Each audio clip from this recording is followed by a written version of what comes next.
Perfect. Okay. Thank you all for being here. My name is Nicole, and I'm the Executive Director here at the Kingston Arts Council. Um,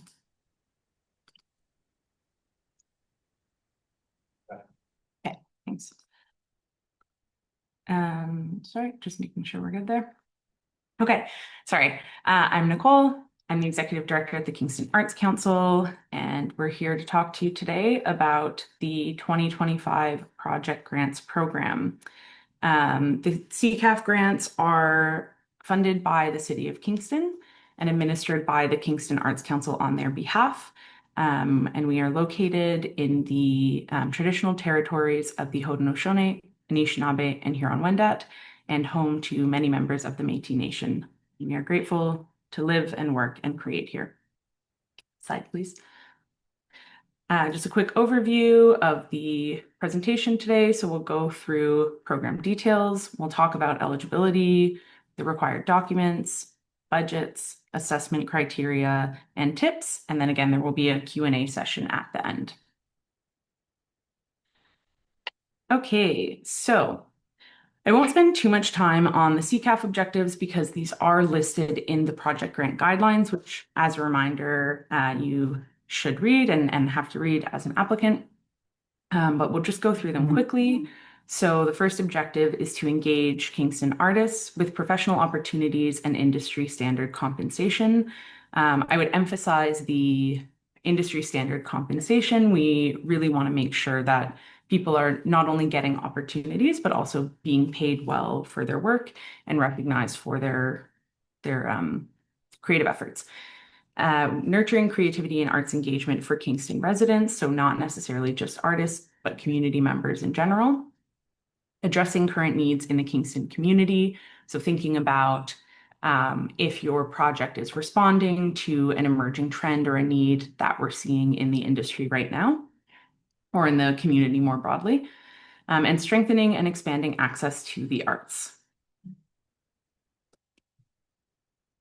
All right, and then we have creating inclusive activities and practices that reflect the diversity of artists, arts communities, and audiences in Kingston. So that one is kind of touching on both diversity and equity, and then also that we're representing diverse mediums and artistic practices. Fostering collaboration between emerging and established artists and arts organizations across disciplines. Building capacity in the arts and culture sector through professional development, mentorship, and investment in sustainable, relevant, and high-quality artistic work, and cultivating community partnerships across public and private sectors. Okay, so just a reminder, the application deadline is Thursday, July 31st, and you can submit anytime on that day. The grant amount, you can request grants of up to $10,000. And this program is funding projects between October 2025 and December 2026. So that means that your project can't start any earlier than October 1st, 2025, and can't end any later than December 31st, 2026. Looking at eligible applicants, we have individuals, collectives, and organizations, and I'll explain more about that in the next slide. You have to meet all the eligibility criteria outlined in the project grant guidelines, as well as the specific eligibility criteria for your applicant type. You must be located within the City of Kingston. This, as I mentioned, program is funded by the City of Kingston, which means it's funded by taxpayer dollars, so there is a focus on Kingston itself. And you have to be in good standing with the municipality generally, and with regards to CKAF, City of Kingston Heritage Fund, and Community Investment Fund. And I'll note that if you receive funding through the City of Kingston through any of those sources, CKAF, if you have a CKAF grant from 2024 or prior, you're fine. But if you're getting a 2025 CKAF grant already, or if you have an open grant in one of those other streams, that would make you ineligible. And you have to have a presentation or community engagement element to your application. So that means we don't fund projects right now with the sole purpose of creating new artistic work. And academic units or educational institutions are not eligible. If you have questions about that, just reach out to me. We can chat about it. Okay, so Eligible applicant types. So organizations are incorporated nonprofit organizations, registered charities, or distinct and discrete organizations within a registered nonprofit parent.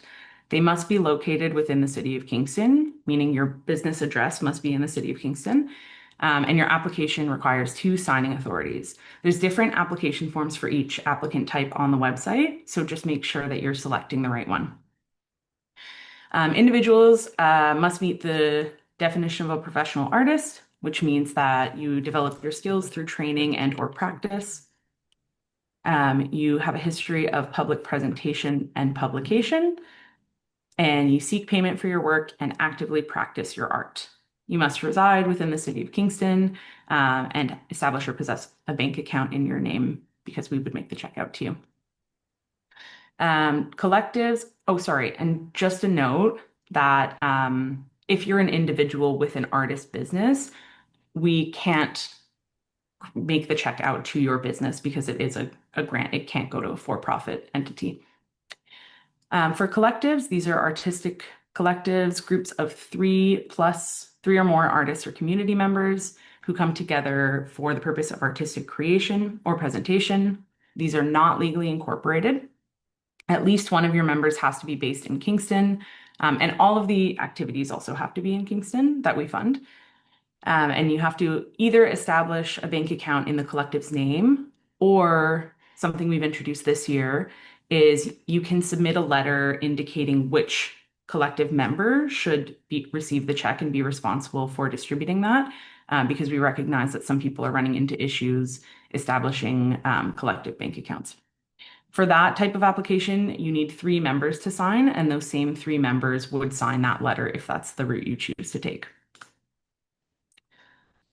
All right, your application requires these documents. So your application form completed and signed, and again, make sure it's the right form type. Your project grant budget form with notes, which we'll talk about, and 5 pieces of supplementary material. If you have community partners identified, you also need partnership letters. Your applications are submitted via email to grants@artskingston.ca. All of the documents need to be in one email, and you can send them in a zip folder if you need to. If you are missing any, next slide, please. If we're missing signatures or any of the required documents, your application would be ineligible. And we also don't accept additional documents. So you couldn't, for example, add an extra page of writing or a pamphlet or anything like that, unless the pamphlet is your supplementary material. And those are just an example of how you would title the files. This is also in the guidelines, so I won't dwell on that. And I should say, as a reminder, we are recording the session and it will be posted on the KAC website. So you can always go back and review and pause and look at these slides in more detail if you need to.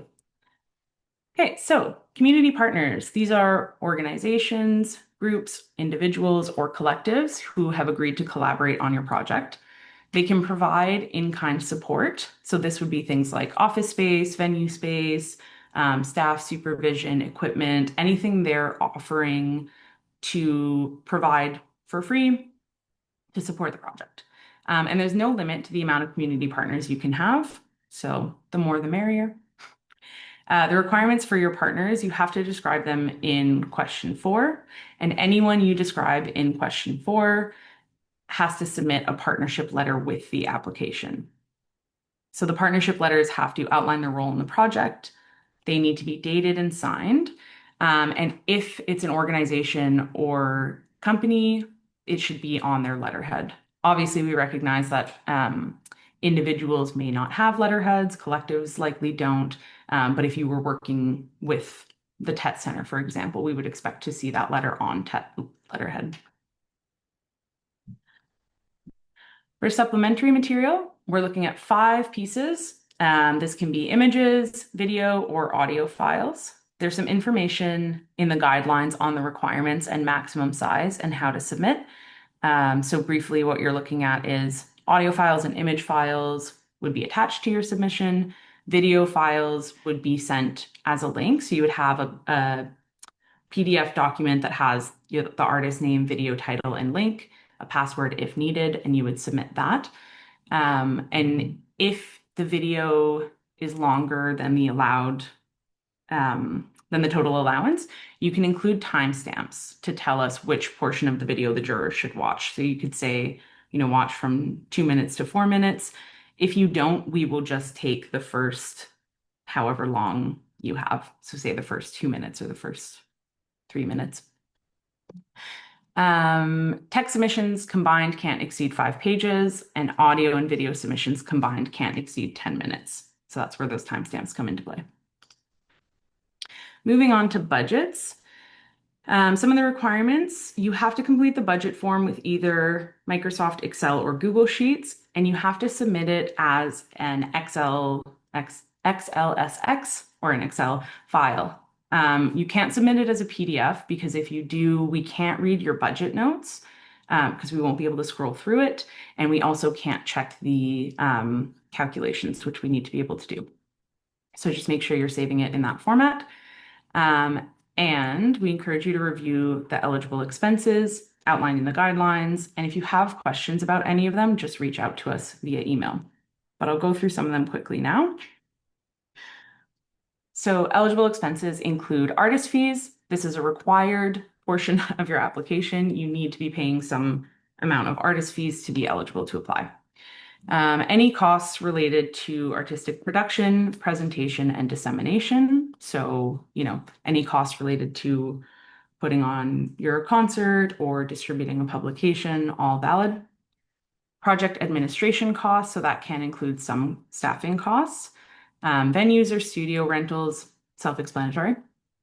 Costs related to accessibility for deaf artists and audiences, and/or artists or audiences with disability, absolutely welcome. And minor equipment or software purchases to upgrade technology, workspaces, or health and safety items required to carry out the project.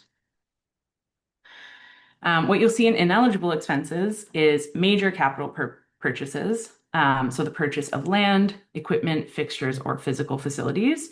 If you have questions about whether equipment would fall under major or minor capital expenses, you can reach out to us and we'll kind of talk through it with you. But as a general example, I would say if you needed a lapel mic for recording for a video project, that's pretty easily a minor expense. But if we were talking about lighting systems for a theater production, major lighting rigs, that would probably be a capital expense. Other ineligible expenses include furthering a for-profit venture or to advantage a for-profit partner. Again, the grants are used for nonprofit purposes. People can still be paid, but it's not for for-profit purposes. Funding a project that appears on more than one application in the same year, or that identifies one application as a source of funding for another. So if you were applying for funding for a festival and someone else was applying for funding for their part of that festival, that would be ineligible. But there are some kind of nuances there. So again, reach out if you have questions. We don't fund fundraising events and projects. You can execute fundraising as part of your project to support your project, but you can't use the grant, for example, to support your annual fundraising gala. Programs or services delivered by an organization aligned with a political party, self-explanatory. Recovering the costs of a project deficit or an organization's financial deficits is not allowed, and paying for any expenses incurred prior to October 2025. Because that is the project start date. Okay, more budget requirements. So the budget has to balance. That means when you subtract your expenses from your revenue, you get $0. So your total revenue and your total expenses have to be the same number. You have to include budget notes, and I encourage you to follow the instructions on that. There's a second sheet of the Excel form that shows line by line, which item we're looking at. Don't alter the budget form or the embedded calculations. The embedded calculations are shown in highlighted lines, which I will show you in a moment. And your administrative percentage can't exceed 20% of your total budget. So that means the amount of funding that goes towards admin, staff salaries and fees, as well as admin and general expenses, can't be more than 20% of your total budget. Okay. I won't dwell on this sheet. It's just to show you that there are the two tabs. So the one is the budget, and then the second tab is the definitions. Slide, please. And this is an example of what the definitions look like. So you can see it shows you examples of types of expenses that would go into each category, as well as noting where the embedded calculations are. Okay, so some examples for my imaginary project. One thing that's not a big deal that some people miss is at the top there, it says front lines. That would be your project title. You can change that so we know what project we're looking at. Not a big deal if you miss it. So revenue here, you can see that I've put $600 for admission and box office. And then I've noted that we're budgeting $20 per ticket for our workshops, and we're expecting to sell 30 tickets. So pretty reasonable estimate. And then we have 500 under fees earned, so that's merchandise sales. And I haven't given specific calculations, but I've given the price of our t-shirts and the price of our tote bags, and it's a pretty reasonable estimate that between those two, we can get up to 500. Moving down to corporate sponsorships, you can see I've listed here a confirmed sponsor as well as an additional sponsor that's pending. So the confirmed sponsor we've noted, we've said they've agreed to provide $1,000 towards this project. And then by this, I can tell that we're looking for an additional sponsor, but we haven't found the sponsor yet. That's totally fine. A combination of the two is great. Sorry, one moment. Okay. And then we're looking at grants and donations, foundation grants and donations. We have a community foundation grant that is noted as pending, $3,000. So that would be if I'm intending to apply for that grant. I don't know yet if I'm going to get it or not. Maybe I put in an application. I haven't gotten a response. Totally fine. And then I have a confirmed grant there. Okay, next slide, please. So these are some examples of how we like to see the budget notes look for project expenses. Again, you can go back to the video and look at them more closely. But so under artist fees, we have $5,000. And then we've broken down where each portion of that fee is going. So we have $3,000 for artist fees for our exhibition, and that's $1,000 each times 3 artists. We've noted workshop facilitator fees, the total amount at $1,200, and noted that that's $600 times 2 facilitators. And then we have $800 budgeted for a photographer. That type of budgeting and budget notes, that will give juries a lot of confidence. They know exactly where the money is going. They can confirm that you have allotted sufficient funds to each participant type, and they can be really confident in how you're paying people and that you know exactly where your money's going. So I do encourage you to use that type of format as much as possible. You'll notice underneath we have exhibition curator 1,000. It's one person, doesn't need a breakdown. Under admin, staff salaries and fees, we have each person's title, the total budget for them, and then it's noted that we've budgeted, $25 an hour times 60 hours, so on and so forth. Lighting technician, we've noted, we just have a total budget, totally fine. And yeah, as we move down, you can see that there's different kind of breakdowns to each item. Where there's 2 items going into the budget, we kind of have, TET Center staffing fees, and then in brackets, $150. We don't need to break that down. Not a big deal. Workshop materials, $350. That's totally fine. Yeah, and then if you look under marketing and promotion, $500, we have one thing that's listed with the amount. So paid advertisements in Muse Magazine, $200. And then we have other items listed. So sponsored ads, posters, signage. That's okay. Not everything needs to be fully broken down, but the more information you can give, the better. And where we really care about seeing those specific calculations is in the artist fees, artistic staff salaries and fees, and the administrative staff salaries and fees.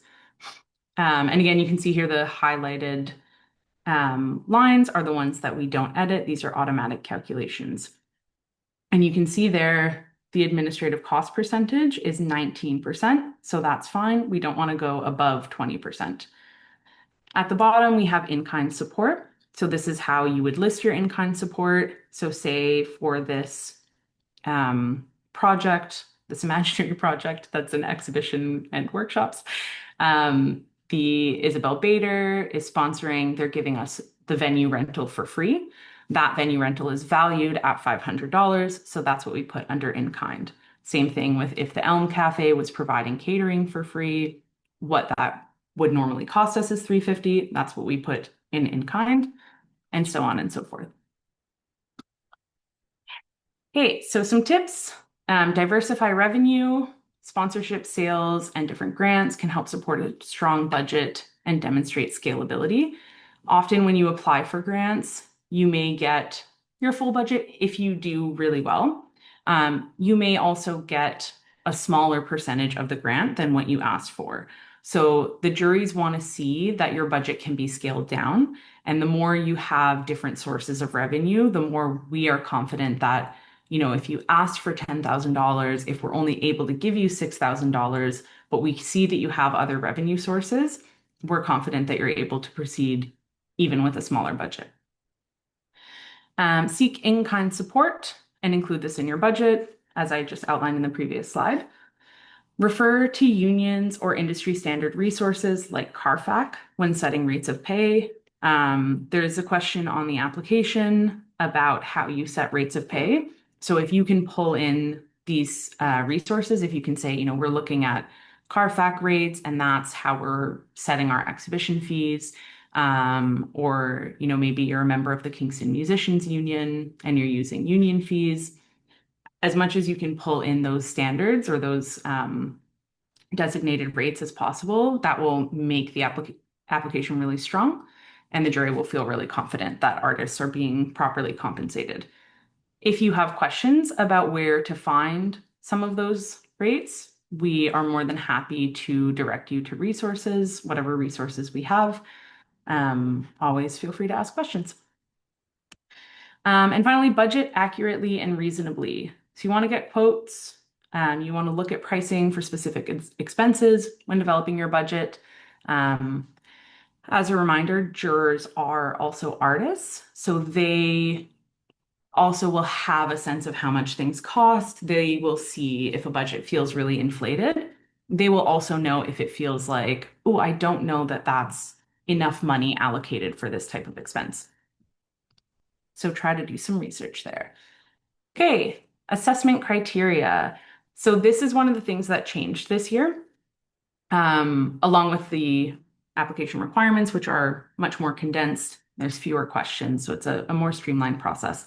The assessment criteria has also changed in alignment with those streamlined applications.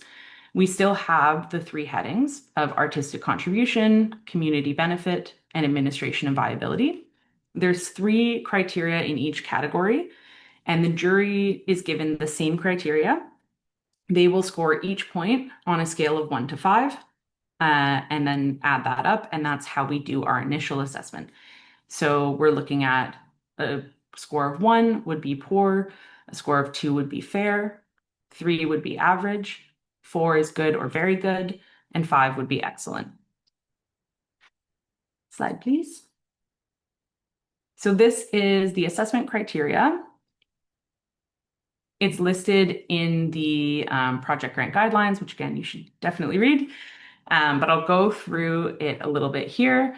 So under artistic contribution, we have the creation of relevant, innovative, and high-quality artistic work, the commitment to hiring Kingston artists and compensating all artists and employees at industry standard rates, and the potential to build capacity in the arts sector through mentorship, professional development, collaboration between emerging and established artists and organizations, and or collaboration between artists working in different media. So obviously we don't necessarily expect every project to hit every single point in that last category, which is quite long. But if you're doing the more out of that you do, the higher your score will be. Under community benefit, we have the potential impact of the project on the broader Kingston community. So not just how we're impacting artists, but also what we're bringing to Kingston as a whole. The creation of activities and programming that address access, diversity, and inclusion. And the alignment of the project goals and activities with the CKAF program goals, or the CKAF objectives. Under administration and viability, we're looking at the potential of the budget to fund the project realistically and successfully, the viability and clarity of the application, and the capacity of the applicant to successfully execute the project. It does say the applicant's administration. Obviously, for an individual applicant, we're just looking at the applicant themselves. How well the applicant's internal equity practices address the needs of diverse staff, volunteers, artists, and community partners is the final category under administration and viability. So again, this is the exact score sheet that the jury gets. So that's what you want to make sure you're referring to when developing your project. Okay. All right, some general grant writing tips and CKAF tips, and then we can move into our Q&A. First tip, read the guidelines, but also continue to refer back to them while you're writing. So when you're editing your project, look back at the guidelines again, make sure you're really hitting those marks, which ties into the next one, which is emphasize your project's alignment with the program goals and adjudication criteria. So that's the main thing you want to make sure you're doing. Keep in mind, juries are reading a lot of applications. Last year, we had 34 applications. So you want to make it very clear to the juror how you are aligning with the program goals and with the criteria that they're scoring you on, because you may have a really great idea of that, in your head as you've been developing this project, but they may lose it as they're reading many applications. So you really want to always emphasize that. Review each question carefully and answer each aspect of the question clearly. So you have an example in the next slide. So if we ask in question 4, provide the name, role, and responsibilities of all artistic personnel and or organizations involved in your project, clearly state if they are paid or volunteer, and if their participation has been confirmed. So a common answer, but one that doesn't answer the entire question, would be something like, artists participating in Frontlines include Shamara Peart, BC Gorey, Nicole Daniels, and more. We'll be partnering with the TET Center. What we want to see is actually artists and organizations participating in Frontlines include, and then you can have a list. There's no need to write this question in paragraph form. You can absolutely use point form where appropriate. And then we have our list. So we have Shamara Peart, co-curator and artist liaison. And then in brackets, we've indicated that Shamara is paid and confirmed. Same with BC, paid and confirmed.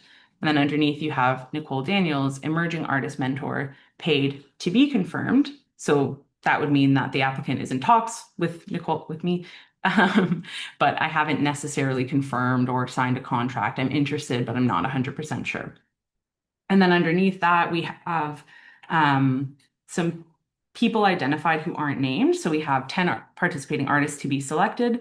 So if this is an exhibition, we're going to select our artists in a public call. Totally okay that they aren't identified. It's actually nice because it means that there's some opportunity for the community to get involved. They are paid and to be confirmed. We're hoping to have 2 interns, volunteers to be confirmed. And then at the bottom there, we have our sponsor, TET Center, providing rehearsal spaces in kind. So that's how they're participating, and that is confirmed. So that is just a good example of how you can answer that question with as much information as possible and making sure you're answering every part. Okay, be clear and concise. Avoid filler, be direct, and zone in on a few key points. So we want to make sure you're not repeating yourself too much. You want to be really concise in your writing because you don't have a lot of space, and because you want to answer each question very directly. And underscore, again, how your project aligns with the program goals and community needs. The next point is provide concrete plans where possible. So jury's confidence increases with detailed plans. So the more details you can provide, the better. It's totally okay to have some elements to be determined, but indicating what aspects are confirmed versus which aspects need to be determined later will help boost the jury's confidence. Number 6, make sure your application can be clearly understood. Use simple, direct language and avoid excessive use of arts jargon. Your juries are juries of peers, so they are other artists and arts professionals, but you shouldn't assume that they have the same expertise as you. They may be working in a different field of practice, they may have a different education level, so you want to make sure that the average person could read and easily understand this application. Sorry.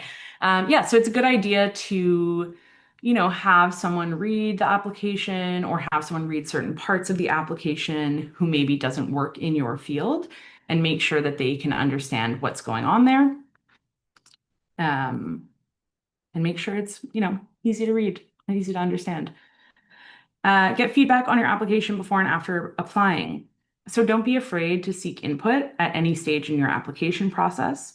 We're here to help whether you have a little inkling of an idea or a full-blown plan.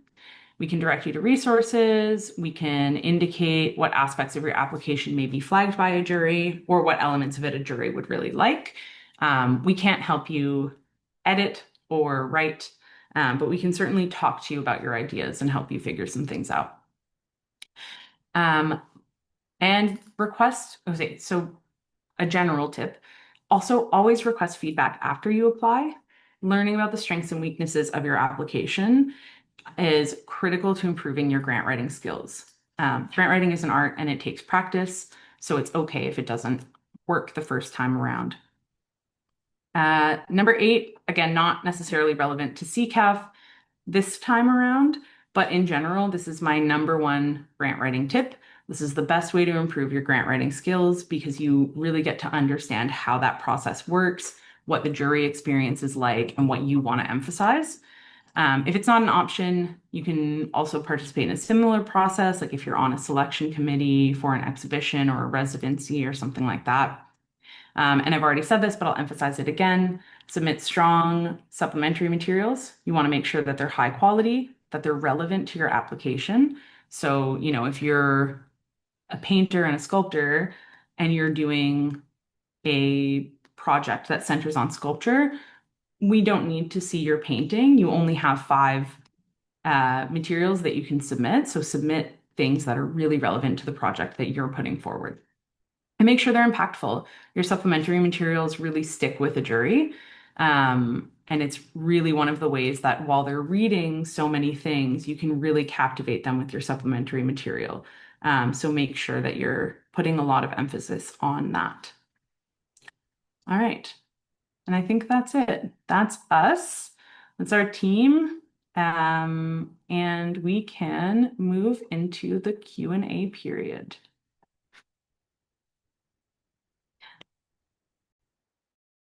If you have any questions, feel free to use the raise hand option. You can unmute yourself and ask the question. You can also just pop your question in the chat and we'll answer those as well.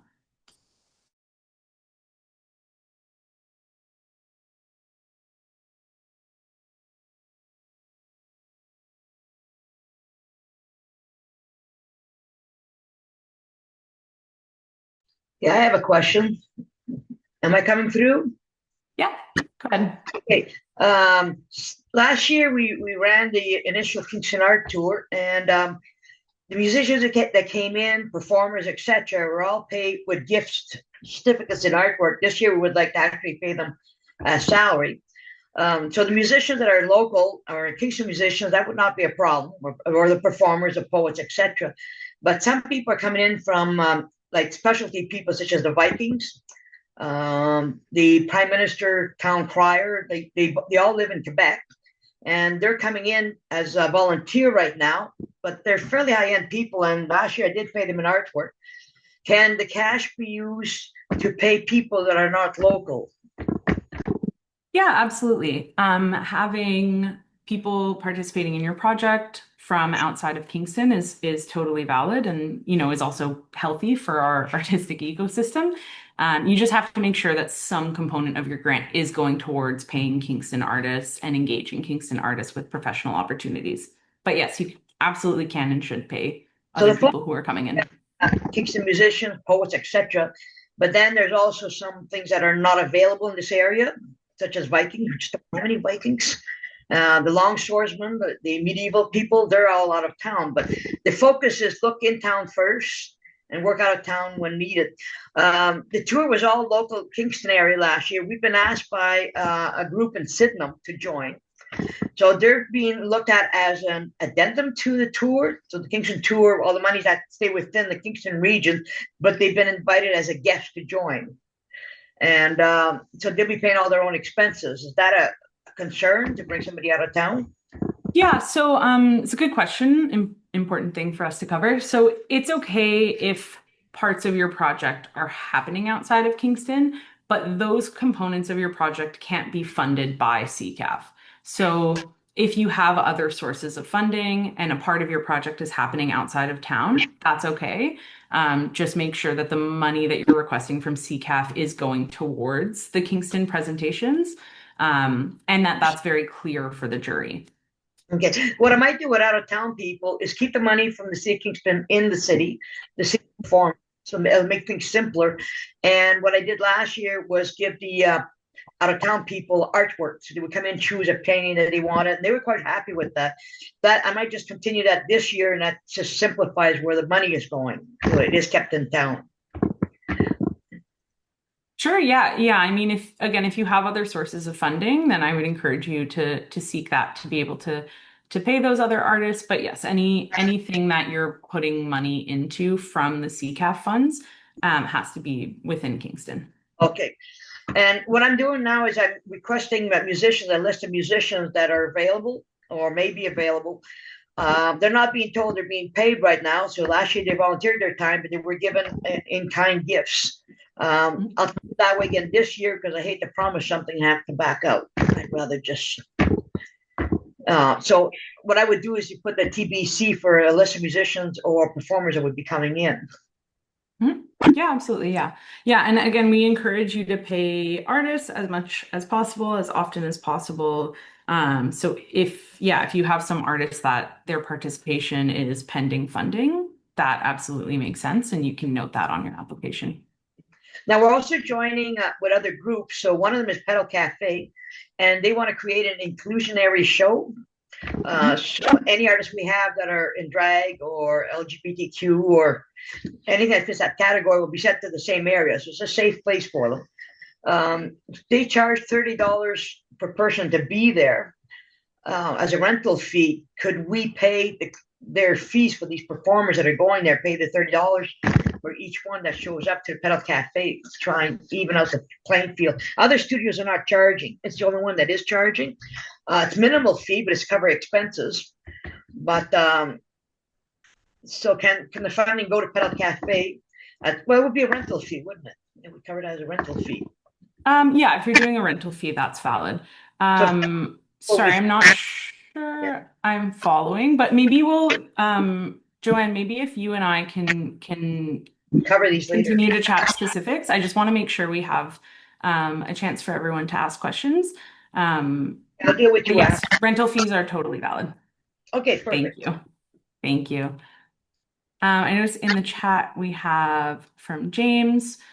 Hi, I'm working on a documentary for KCFS Doc Factory and would like to create an ebook of the storyboards and scripts, especially the material that won't make it into the 20-minute film. My question is, can this be considered a separate project that it starts in October? I'm concerned that I've started elements of the project already. Would that disqualify it? Yeah, this is a tricky one because it is very directly connected to KCFF's project. I would have to maybe look into that a little bit closer. My other concern with this would be that this might be more of a creation project, and there does have to be a presentation and community engagement component for CCAF. So we'd have to maybe look at that a little more closely. Um, Yeah, sometimes in terms of when it starts, ideally the whole project has to happen within that funded period. If you have you have these pieces that you've already created, that's okay. But if the project is to then take these pieces that you already have and do something with them starting in October and beyond, that's great. Again, it can't cover any costs you've incurred prior, but it is okay to be building off of existing work. The KCFF question I might have to look into and get back to you on. It does specifically say funded by project grants, so it may be okay in that sense, but yeah, I might just need a little bit more information on uh, what you're looking to do with the project and how that is connected to KCFF. So sorry, that's not an entirely complete answer, but I'm more than happy to continue chatting about that. Or if you wanted to share some more details, I can um, answer more now. Okay, thanks, James. Sorry, and just a note that James had said that helps. Thanks. I'll reach out to you via email. Okay. Monica noted, I work at a national charity whose head office is not in Kingston. For our project idea, we have local partners and program delivery would exclusively take place in Kingston. Would we be eligible to apply for a grant? My question to you, Monica, would be, do you have a Kingston location? If you do have a Kingston location and a Kingston address, then we would probably be able to accept that. And especially if the project is happening in Kingston. But if you don't have a Kingston address, then that may not be acceptable. But again, happy to continue that conversation. We're based out of Perth. Yeah, so I don't think that would be eligible. I'm happy to, again, chat more about this offline, but if the organization is based out of Perth, I don't see that working. Like on the applications, you literally have to apply with a Kingston address. We do sometimes make some exceptions, especially for um, equity deserving communities, or, especially if we want to work with Indigenous communities, recognizing that a lot of Indigenous folks don't live within the city. So there sometimes is some wiggle room there, but my instinct would be probably not. But again, happy to chat about this directly and get more of those details. Okay, I see Steph and Paul have their hands raised if you want to unmute and ask your question.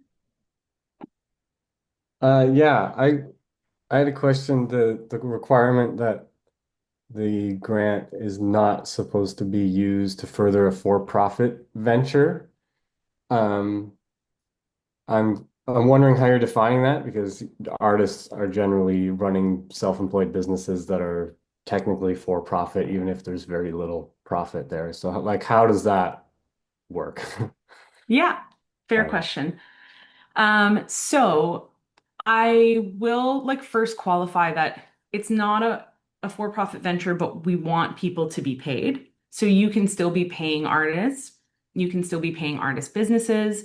The grant again would have to go to you, not your registered business. So that's part of it. Like the grant can't go to a for-profit business. Um, in terms of it not being a for-profit venture, again, that's where it's important that the budget is balanced. So we're not looking to fund something that you're then taking this money, throwing it into, fundraising and massive ticket sales and turning around a huge profit. Because then, you know, that grant funding almost didn't need to be there. So it's more about that. It's more about making sure that there isn't a big surplus on the project. Sometimes there's a little bit of a surplus or a little bit of a deficit. In the end, we can deal with that. We can talk about it. But really, it's making sure that we're not funding things that are seeking to bring in big profits. But yes, of course, people can personally financially benefit from it. We do want artists to be paid. That is a really important part. It's also, as an aside, something I find confusing about when you first start grant writing, that you're like, oh, we're not supposed to make money, but you are supposed to make money. It's just not, yeah, furthering for-profit ventures and businesses. Does that make sense? Yeah, as a follow-up, so my business, Fiercely Okay, is a sole proprietorship. That counts as like the registered business that could not receive funds. Is that correct? Correct, yeah. Okay. Yeah, so the grant would have to be made out to you personally. Okay. Yeah, I think we'll book another call too, just to talk about more things with you, but we'll pass it on. Awesome. Thank you. Haley, I see you have your hand raised. Oh, sorry, just going to ask you to unmute there. Oh,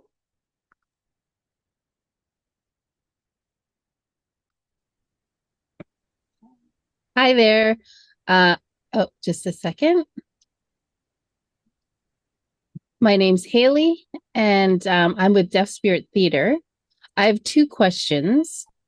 I'm not sure if I caught this, but in terms of a new performance idea or already established, is there a difference? Does it matter if it's something that's already been created and it's like a remounting versus a new project? right. No, that's totally fine. It's more about, if you were, sorry, I'm trying to think of an example. If you were working on a presentation, like a concert series, and you've already started paying people for recordings and paying for different elements, and then you're then trying to take the funds to cover those payments you've already made, that's not eligible.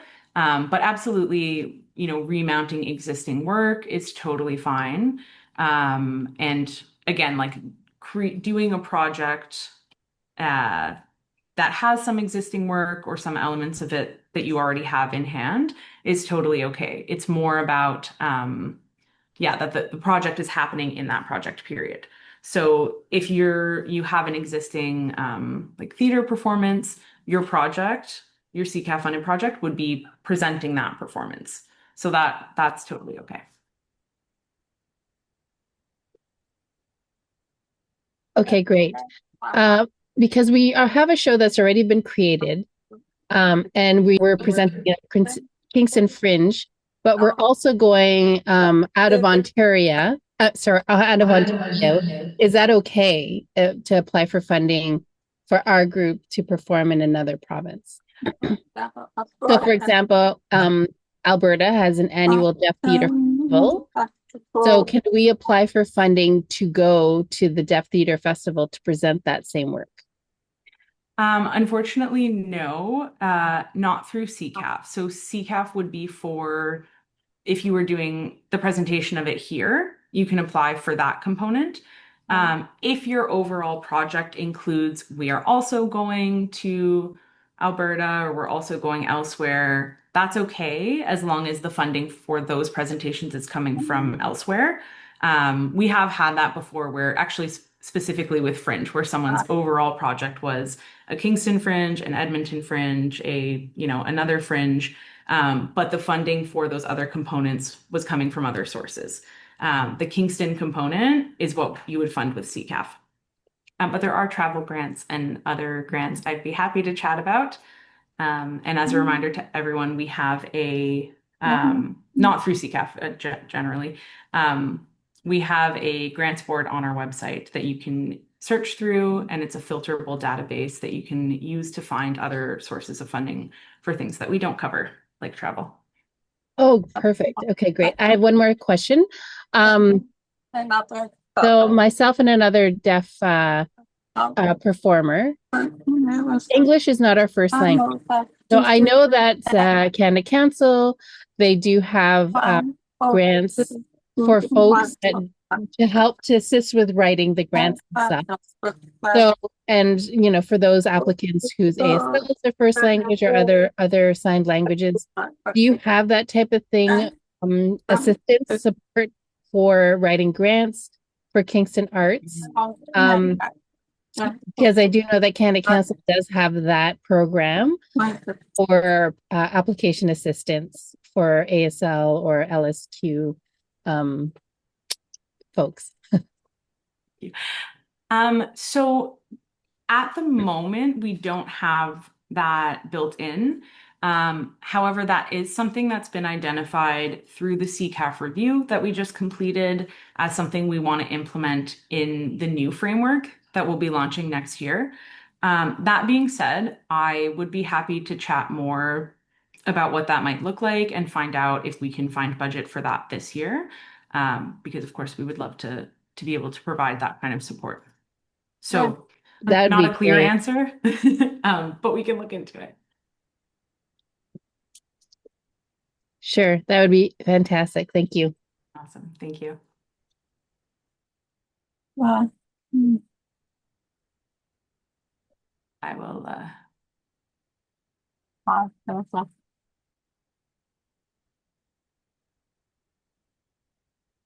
there we go. Okay, other questions? And if we don't have other questions right now, what I might do is turn off the recording. And then we can see if there's anyone who wanted to ask a question that didn't want to be part of the recording.